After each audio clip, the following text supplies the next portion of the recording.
بسم اللہ الرحمن الرحیم۔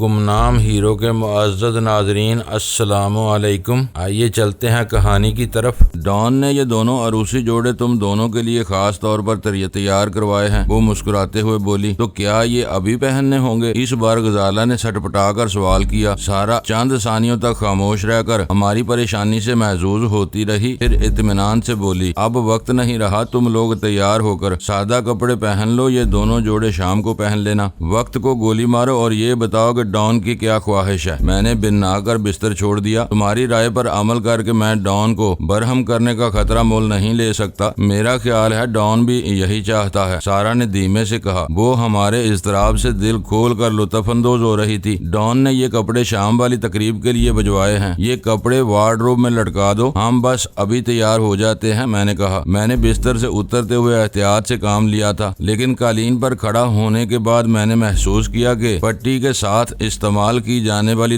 دوا نے چند ہی گھنٹوں میں درد میں حیرتناک کمی کر دی تھی۔ میری چال ناہموار ضرور تھی، لیکن تکلیف ناقابل برداشت نہیں تھی۔ میں منہ ہاتھ دھونے کے بعد لباس تبدیل کر کے خوابگاہ میں واپس آیا تو غزالہ مجھ سے پہلے تیار ہو کر آ چکی تھی اور سارا سے باتیں کر رہی تھی۔ کپڑوں کے ہینگر لانے والی دونوں چینی لڑکیاں واپس جا چکی تھی۔ چند منٹ بعد سلطان شاہ بھی تیار ہو کر آ گیا اور ہم تینوں سارا کی رہنمائی میں ڈان کی حویلی کی طرف چل دیے۔ زیر زمین سرنگ کے خفیہ حصے سے حویلی میں داخل ہونے کے بعد سارا نے ایک بالکل ہی مختلف راستہ لیا تو مجھے قدرے الجھن ہوئی، لیکن جب وہ ایک اور بڑے ہال میں داخل ہوئی تو میری پریشانی رفع ہو گئی۔ ڈان کی حویلی کی تعمیر نہایت فیاضانہ انداز میں کی گئی تھی، جس کی بنا پر وہاں عام سائز کے کسی کمرے کا وجود نہیں۔ ہر کمرہ وسیع و عریض ہال کی طرز کا تھا۔ میں نے اس وقت تک جتنے بھی کمرے دیکھے، ان میں سے کسی کا رقبہ 1000 مربع فٹ سے کم نہیں تھا۔ البتہ ہماری زیر زمین خوابگاہوں کے باتھ روم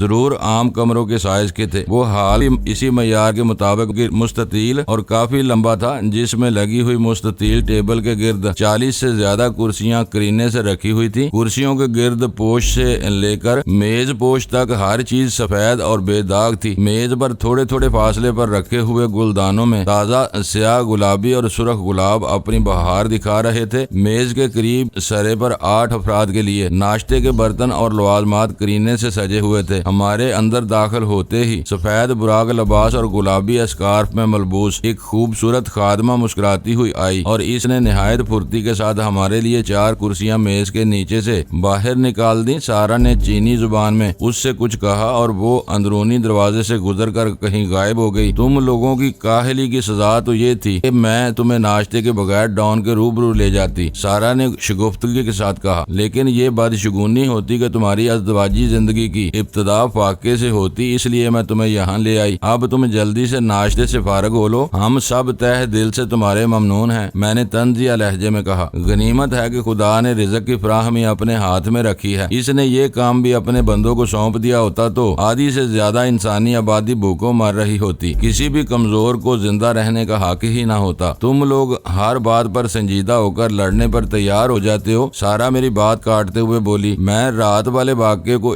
اتفاق سمجھ رہی تھی، لیکن حویلی میں افواہیں گردش کر رہی ہیں کہ وہ کسی مسلسل غزالہ کو اشارے کر رہا تھا، اسی وجہ سے تم نے اس سے لڑنے پر اصرار کیا اور پھر اسے مار ڈالا۔ آخری فکروں پر اس کا لہجہ بہت دھیما بلکہ رازدارانہ ہو گیا، شاید وہ بھی شوائے کی طرح حویلی کے سراغرسانی کے نظام سے باخبر تھی۔ میں نے سرد اور خشک نگاہوں سے اسے گھورا اور کہا، یہ افواہیں ہمارے بدخواہوں کے گندے ذہنوں کی پیداوار ہیں۔ ڈیوڈ تاؤ کے ساتھی ڈان کے سامنے سر نہیں اٹھا سکتے، لیکن ایسی افواہیں پھیلا کر وہ حویلی میں ہمارے خلاف بدگمانی پیدا کرنا چاہتے ہیں تاکہ کوئی سرفرا مشتعل ہو کر ہم پر حملہ کر دے۔ جب تک تم ڈان کے مہمان ہو کوئی یہ جرت نہیں کر سکتا، وہ میرا بازو دباتے ہوئے بولی۔ شاید تمہیں علم نہیں ہے کہ میں الکوہل کا عادی نہیں ہوں، پہلے ڈان نے اصرار کر کے پھر اس کے آدمیوں نے مجھے تیزی کے ساتھ اتنی شراب پلا دی کہ مجھے کچھ ہوش ہی نہیں رہا تھا۔ اسی مدہوشی کی رو میں نے کچھ کہا ہوگا، مجھے بس اتنا یاد ہے کہ میرے منہ پر لات پڑی تھی اور میں حرکت میں آ گیا تھا۔ میرے ساتھ تو کوئی چھیڑ چھاڑ نہیں ہوئی، غزالہ نے ٹوسٹ پر مکھن اور پنیر لگاتے ہوئے معصومیت کے ساتھ کہا۔ مجھے حیرت ہے کہ ڈان کی حویلی میں ایسے فسانہ طراز بھی موجود ہیں جو رائی کا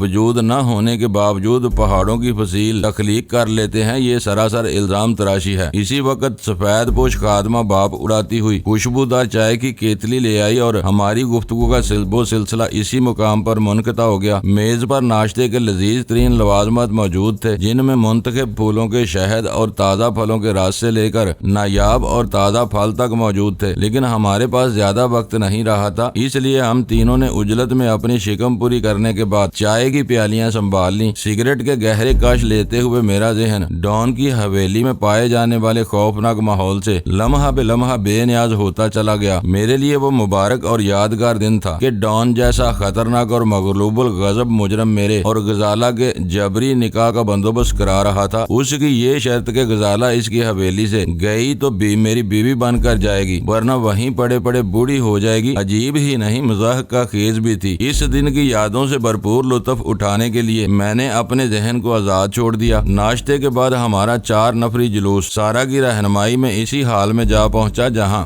ڈیوڈ تاؤ سے میرا خون ریز مقابلہ ہوا تھا۔ ڈان کی حویلی کی ساخت کچھ اس قدر پرپیچ تھی کہ وہاں کئی مرتبہ کی آمد و رفت کے باوجود مختلف کمروں کے راستے میرے ذہن نشین نہیں ہو سکے تھے۔ البتہ یہ ضرور اندازہ ہو گیا تھا کہ فرشی نشست والا وہ حال ہماری زیر زمین خوابگاہوں کے عین اوپر واقع تھا، کیونکہ ڈان اپنی مشینی مسند کو حرکت میں لا کر براہ راست ان خوابگاہوں تک رسائی حاصل کر سکتا تھا، اور وہ اس وقت اپنی مسند پر ہی نیم دراز تھا۔ اس حال میں پچھلی رات کو ہونے والی مار داڑ کے ذرا بھی آثار باقی نہیں تھے۔ قالین پر چینی مولوی کے ساتھ ہی 2 اجنبی بھی براجمان تھے۔ ان میں سے ایک شخص واضح طور پر چینی تھا، کلین شیو ہونے کے باوجود اس کے سر پر بنی ہوئی سفید ٹوپی منڈی ہوئی تھی۔ اس کے ساتھ والا دوسرا شخص صحت مند ہونے کے ساتھ ہی سرخ سفید بھی تھا اور کسی بھی اعتبار سے چینی نہیں کہا جا سکتا تھا۔ اس کی چمکدار اور بے چین آنکھیں پر اشتیاق انداز میں ہماری طرف مرکوز ہو گئی تھیں۔ ان تینوں کے علاوہ وہاں ڈان کے 3-4 جانثار بھی مؤدبانہ انداز میں دوزانوں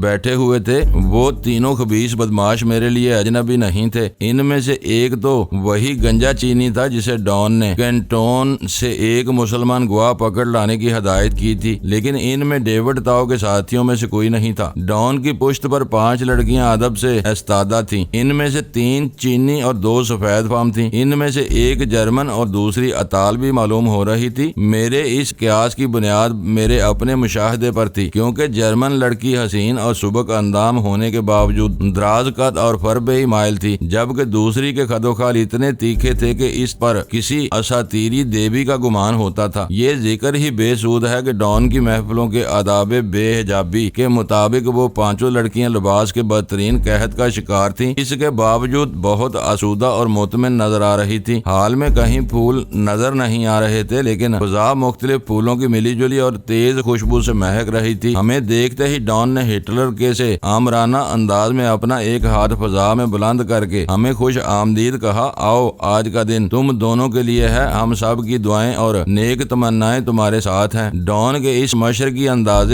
تہنیت پر یک بیک میرا دل باری ہو گیا۔ وہ ایسے مبارک لمحات تھے جو میری یا غزالہ کی زندگی میں دوبارہ نہیں آ سکتے تھے، لیکن اس موقع پر ہم دونوں ہی ایک اجنبی سرزمین پر غریب الوطن تھے۔ میں نے ڈان کو جواب دینا چاہا، لیکن فرتے جذبات سے میری آواز حلق میں پھنس کر رہ گئی۔ ڈان کی آواز کے ساتھ ہی مسلمان قاضی سمیت سب لوگوں نے کھڑے ہو کر ہمارے احترام میں اپنے سر جھکا دیے تھے اور اسی حالت میں منجمد ہو کر رہ گئے تھے۔ اچانک ڈان کی 5 خادمائیں نیچے جھکی۔ جب وہ سیدھی ہوئیں تو ان کے ہاتھوں میں پھولوں کے وزنی اور لمبے لمبے ہار تھے۔ 2 لڑکیوں نے خالص گلاب کے 2 ہار میرے اور غزالہ کے گلے میں ڈال دیے۔ ایک ہار چینی قاضی کے گلے میں ڈالا گیا جو اس کے گھٹنوں سے نیچے تک لٹکنے لگا۔ زرد اور سفید پھولوں کے بقیہ 2 ہار غزالہ کے گلے میں ڈال کر لڑیوں کی صورت میں اس کے ہاتھوں پر لپیٹے گئے اور پھر کلائی کے اختتام پر گجروں کی طرح لپیٹ کر باندھ دیے گئے۔ نہ جانے وہ گلاب کے سرخ پھولوں کا انعکاس تھا یا حیا کا بوجھ کر کے غزالہ کا چہرہ سرخ ہو کر دمکنے لگا۔ تمام تر سادگی کے باوجود ڈان کے اہتمام نے اسے پھولوں کی شہزادی اور حقیقی دلہن بنا دیا تھا۔ میرے وہم و گمان میں بھی نہیں تھا کہ حویلی کی بند دیواروں میں ہونے والی اس محدود سی تقریب میں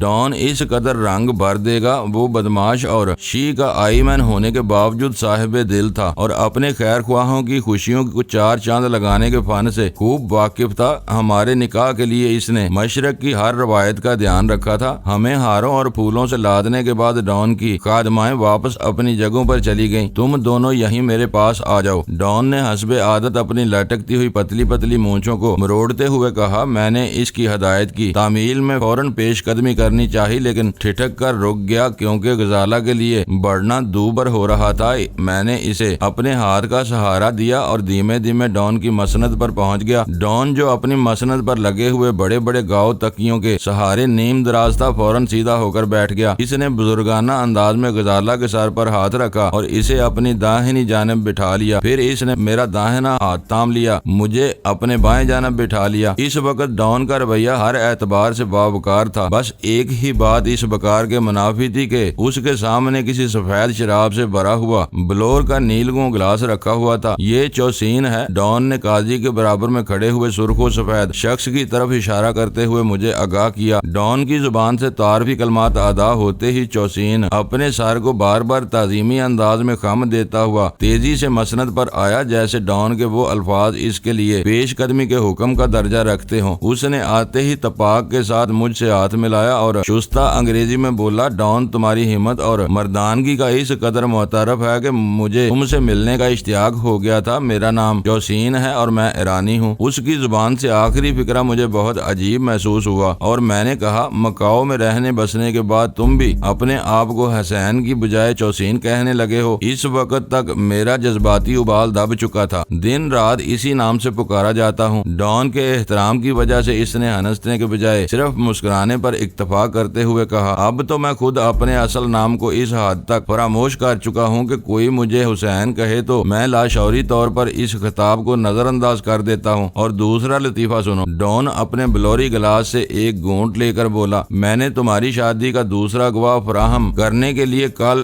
ڈنگ سیانگ کو کینٹون دوڑایا تھا، لیکن ابھی تمہارے سامنے آنے سے چند منٹ پہلے مجھے پہلی بار معلوم ہوا کہ چوسین بھی مسلمان ہے اور تمہاری شادی کا گواہ بن سکتا ہے۔ میں ڈان کے ساتھ ہنسنے لگا۔ بقیہ افراد اس وقت تک اپنی جگہوں پر کھڑے ہوئے تھے۔ مجھے کچھ معلوم نہیں، تم اپنے مذہبی طریقے کے مطابق رسوم پوری کراؤ۔ بلند آہنگ ہنس لینے کے بعد ڈان نے حسین کو ہدایت کی۔ اس نے جھجکتے ہوئے قاضی اور دونوں چینی گواہوں کو مسند پر ہی بلا لیا۔ ڈان کسی مربی یا سرپرست کی طرح لاتعلقانہ انداز میں کارروائی کا جائزہ لیتا رہا۔ قاضی نے آنکھیں موند کر عربی میں تعوذ، تسمیہ اور درود پڑھا تو مجھے شدید حیرانی ہوئی۔ چینی نژاد ہونے کی وجہ سے قاضی کا تلفظ اور مخرج بہت مختلف بلکہ غلط تھا، لیکن مجھے خوشی تھی کہ چین میں بسنے والے مسلمان بھی اپنی مذہبی رسوم اور شاید تمام عبادات میں الہامی زبان ہی کو ترجیح دیتے ہیں۔ اس دوران میں ڈان کے اشارے پر بقیہ لوگ اپنی اپنی جگہوں پر بیٹھ چکے تھے۔ حسین کی شمولیت کی وجہ سے سارا مسند پر بیٹھنے کے اعزاز سے محروم ہو گئی تھی۔ درود مکمل کر لینے کے بعد چینی قاضی نے اپنی قومی زبان میں ایجاب و قبول کا سلسلہ چھیڑا تو حسین میرے اور غزالہ کے لیے انگریزی ترجمہ کر کے ہمارا اقرار چینی زبان میں قاضی کو سمجھاتا رہا۔ میں نے یہ بات خاص طور پر نوٹ کی کہ وہ سوالات 3 مرتبہ دہرائے گئے، پھر قاضی نے ایک مختصر سا فارم ہمارے سامنے کر دیا۔ وہ فارم چینی زبان میں چھپا اور لکھا ہوا تھا۔ میرے لیے وہ کیڑے مکوڑے ناقابل فہم تھے۔ حسین نے وہ فارم پڑھنے کے بعد ان مقامات کی نشاندہی کی جہاں ہم دونوں کو دستخط کرنے تھے۔ ہمارے دستخطوں کے بعد قاضی نے اس کاغذ پر مہر ثبت کی، اپنے ایک کاغذ پر کچھ اندراج کیا اور مہر لگا ہوا کاغذ میرے حوالے کر دیا، جس کے مطابق غزالہ کا حق مہر 1 لاکھ پاکستانی روپے مقرر کیا گیا تھا جو مطالبہ کرنے پر ادا کیا جانا تھا۔ اس کے بعد ہی قاضی نے عربی میں خطبہ نکاح پڑھنا شروع کر دیا۔ شاید چینی مسلمانوں کے دستور میں خطبے کے بعد دعا مانگنے کا رواج نہیں تھا، اس لیے قاضی نے مصافحہ کر کے مجھے مبارکباد دی۔ پھر حسین میرے دونوں ہاتھ بھینچ کر چومنے اور آنکھوں سے لگانے لگا۔ اسی اثنا میں ڈان نے میرے گلے میں ہاتھ ڈال کر بیٹھے بیٹھے ہی مجھے اپنے دیو پیکر اور پلپلے وجود سے لپٹا لیا۔ اس نے بہت گرم جوشی سے میرے دونوں رخساروں کے بوسے لیے تو اس کے دانے سے واڈکا کے ببکے آ رہے تھے۔ بہت سادہ اور پر اثر طریقہ ہے تمہارا، ڈان نے مجھے اپنے گرفت سے آزاد کرتے ہوئے کہا۔ میں نے کبھی شادی کا ارادہ کیا تو اسلامی طریقے سے ہی کروں گا۔ میں پورے خلوص کے ساتھ سر ہلا کر رہ گیا، لیکن میرے ذہن میں ایک نیا طوفان اٹھ کھڑا ہوا تھا۔ اگر ڈان نے غزالہ کو بھی میری ہی طرح مبارکباد دینی شروع کر دی تو میں اس بدتمیزی کو کیسے برداشت کر سکوں گا؟ ڈان اس وقت سرور میں نظر آ رہا تھا اور اس جیسے متعلق العنان آدمی سے کوئی بھی حرکت بعید نہیں تھی۔ میرے دماغ میں ایک بھیانک سی سنسناہٹ ہونے لگی، لیکن وہ مرحلہ فوراً ہی گزر گیا۔ نکاح ہو جانے کے بعد غزالہ حیا کے بوجھ سے اپنے ہی وجود میں جھکی جا رہی تھی، ڈان نے ایک مرتبہ پھر اس کے سر پر اپنا دست شفقت رکھ دیا۔ پھر سلطان شاہ مسند پر چڑھ آیا اور میں اٹھ کھڑا ہوا۔ اس کی آنکھوں میں بے پایاں خوشی کے آنسو جلملا رہے تھے اور پھرتے جذبات سے ہونٹوں کے گوشے کپ کپا رہے تھے۔ میں نے بے اختیار اسے اپنی باہوں میں بھینچ لیا۔ اس بھیڑ میں وہی میرا سب سے عزیز اور سچا ساتھی تھا۔ دوسروں کی مبارکباد کا سلسلہ ختم ہوا تو ڈان کے پاس 2 ڈبے آ چکے تھے جن پر مخمل منڈی ہوئی تھی۔ ڈان اپنا گلاس خالی کر چکا تھا اور ایک خادمہ اس کے لیے مزید شراب اونڈیل رہی تھی۔ حسین قاضی اور گواہوں کو لے کر مسند سے اتر چکا تھا۔ سلطان شاہ میرے ساتھ بیٹھ گیا تھا۔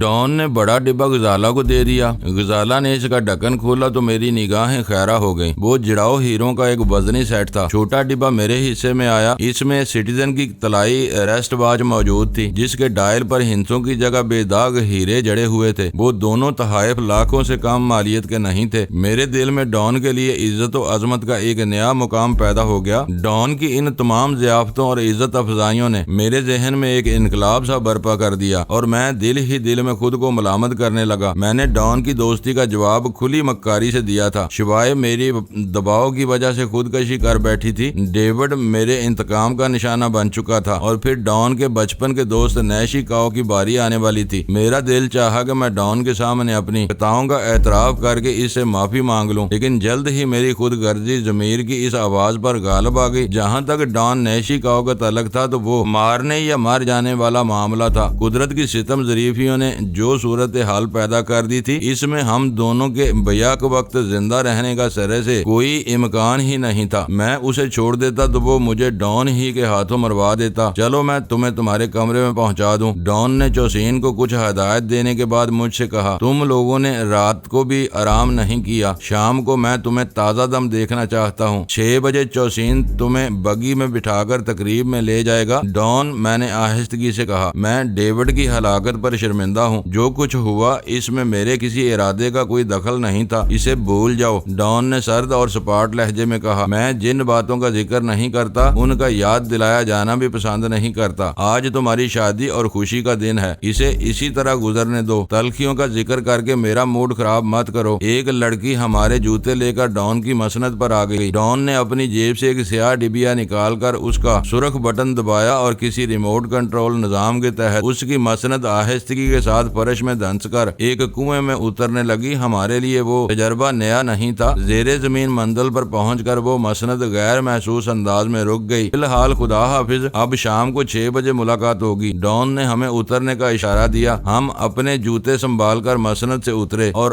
روشن دروازے کی طرف بڑھ گئے۔ ہم تینوں کے نکلتے ہی مسند نے اوپر کی طرف حرکت کی اور کنویں سے نکاسی کا راستہ فوراً غائب ہو گیا۔ ہم تینوں ایک کشادہ راہداری کے بند سرے پر کھڑے رہ گئے جس کے دونوں جانب 2 خواب گاہیں موجود تھیں۔ ہم تینوں نے پچھلی دونوں راتیں ایک ہی کمرے میں بسر کی تھی۔ میں غزالہ کا ہاتھ تھامے اسی کمرے کی طرف بڑھا تو سلطان شاہ شرارت امیز انداز میں دوسرے خوابگاہ کی طرف مڑ گیا۔ ادھر کہاں چلے؟ میں نے پوچھا۔ ہمارے ساتھ آؤ، یہ تمہاری شادی کا پہلا دن ہے، آج کباب میں کوئی ہڈی نہیں ہونی چاہیے۔ میں نے اسے گردن سے پکڑ لیا اور زبردستی پرانے کمرے کے دروازے کی طرف دھکیل دیا۔ ہماری غیر حاضری میں وہ کمرہ نہ صرف صاف کر دیا گیا تھا بلکہ جا بجا تازہ پھول سجا دیے گئے تھے۔ اس کے علاوہ بھی کمرے میں ضرورت کی کئی نئی اشیاء نظر آ رہی تھی۔ آج تم خاموش کیوں ہو؟ صوفے پر بیٹھ کر میں نے اپنا ہار اتارتے ہوئے غزالہ سے پوچھا۔ کچھ نہیں، وہ پھیکی سی مسکراہٹ کے ساتھ بولی۔ ماں باپ اور بھائی کا خیال آ رہا تھا۔ یہ میری بدقسمتی ہے کہ آج کا مبارک دن دیکھنے سے پہلے ہی وہ تینوں مرحوم ہو چکے ہیں۔ ماں اور باپ کا تو کوئی بدل نہیں ہو سکتا۔ سلطان شاہ غزالہ کی افسردگی پر یک بیک جذباتی ہو گیا۔ لیکن تم مجھے اپنے سگے بھائی سے بڑھ کر پاؤ گی۔ پہلے ہی دن سے تمہاری تمام حرکتیں کسی سعادت مند سالے جیسی تھی۔ مجھے پورا یقین تھا کہ تم جلد یا بدیر سالہ ہونے کا اعتراف کر ہی لوگے، میں نے کہا اور ہم تینوں ہی ہنس پڑے۔ غزالہ اس وقت ایک جذباتی بھنور میں پھنسی ہوئی تھی۔ میں خود بھی اس کی دلجوئی کی ضرورت محسوس کر رہا تھا، لیکن وقت تیزی کے ساتھ گزرا جا رہا تھا اور ہم نے شام کو پیش آنے والے متوقع خطرات کے سدباب کے لیے کوئی بھی پروگرام طے نہیں کیا تھا۔ اس لیے میں نے باتوں ہی باتوں میں کچھ وقت ڈان کے حسین باغ میں گزارنے کا ارادہ ظاہر کیا اور ان دونوں نے میرا اشارہ بھانپ لیا۔ ڈان کی لڑکیوں نے غزالہ کے بازوؤں پر پھولوں کی لڑیاں بہت تیزی اور مہارت کے ساتھ لپیٹی تھیں، لیکن انہیں اتنی آسانی کے ساتھ غزالہ کے بازوؤں سے الگ نہیں کیا جا سکا۔ سلطان شاہ نے دھاگے کاٹ کاٹ کر وہ تمام پھول مسحری کے سرانے رکھے اور ہم نکاسی کے راستے کی طرف چل دیے۔ ڈان کی حویلی کا اندرونی حصہ اس طرح تعمیر کیا گیا تھا کہ وہاں دن اور رات میں تمیز کرنی ممکن نہیں تھی، کیونکہ کہیں بھی سورج کی براہ راست روشنی کا گزر نہیں تھا۔ اگر کچھ شیشے بیرونی رخ پر نصب بھی تھے تو ان پر ہر وقت دبیز پردے کھنچے رہتے تھے، جن کی وجہ سے باہر کے موسم کا کوئی اندازہ نہیں ہو پاتا تھا۔ سرنگ سے کھلی فضا میں نکلتے ہی خوشگوار دھوپ بدن کو بہت بلی محسوس ہوئی اور ہم تینوں گھاس کے گہرے سبز کتات پر رنگ برنگ پھولوں کے تختوں کے درمیان سے گزرتے ہوئے باغ کے ایسے حصے کی طرف بڑھنے لگے جہاں ہم اپنے قرب و جوار پر گہری نظر رکھ سکتے تھے۔ اس وقت تک شام کے جو انتظامات سامنے آئے تھے ان کے مطابق مجھے اور غزالہ کو ڈان کے قریب موجود رہنا تھا، جبکہ ڈان نیشی کاؤ کو ہیلی کاپٹر سے اتر کر چلتے ہوئے ڈان تک آنا تھا۔ ان حالات میں صرف سلطان شاہ ہی کوئی کارروائی کر سکتا تھا۔ اسے کسی بھی اقدام کے لیے بہت کم وقت میسر ہوتا جو ڈان نیشی کاؤ کے ہیلی کاپٹر پر اترنے سے شروع ہو کر اس کے ڈان تک پہنچنے پر ختم ہو جاتا۔ ایک بار نیشی کاؤ میری جھلک بھی دیکھ لیتا تو جیتی ہوئی بازی الٹ سکتی تھی۔ غزالہ نے تجویز پیش کی کہ کشت و خون میں الجھنے اور ڈان کوانگ فو کی خوشنودی گنوانے کا خطرہ مول لینے کی بجائے میں شدید بیماری کا عذر کر کے شام کی تقریب سے غیر حاضر ہونے کا جواز پیدا کر لوں۔ ڈان نیشی کاؤ صرف مجھے پہچانتا تھا، غزالہ اور سلطان شاہ کی موجودگی سے کوئی خطرہ لاحق نہیں ہو سکتا تھا۔ معزز ناظرین، لائک کریں، شیئر کریں اور کمنٹس باکس میں پاک آرمی زندہ باد، پاکستان پائندہ باد کا نعرہ ضرور درج کر کے اپنے ملک پر فخر کریں اور پاکستان کی بنیادیں مضبوط کرنے میں اپنا کردار ادا کریں۔ ویڈیو دیکھنے کا شکریہ۔ معزز ناظرین، اپنا خیال رکھیے گا اور ہمارے چینل کا بھی۔ ISI پاک آرمی زندہ باد، پاکستان پائندہ باد۔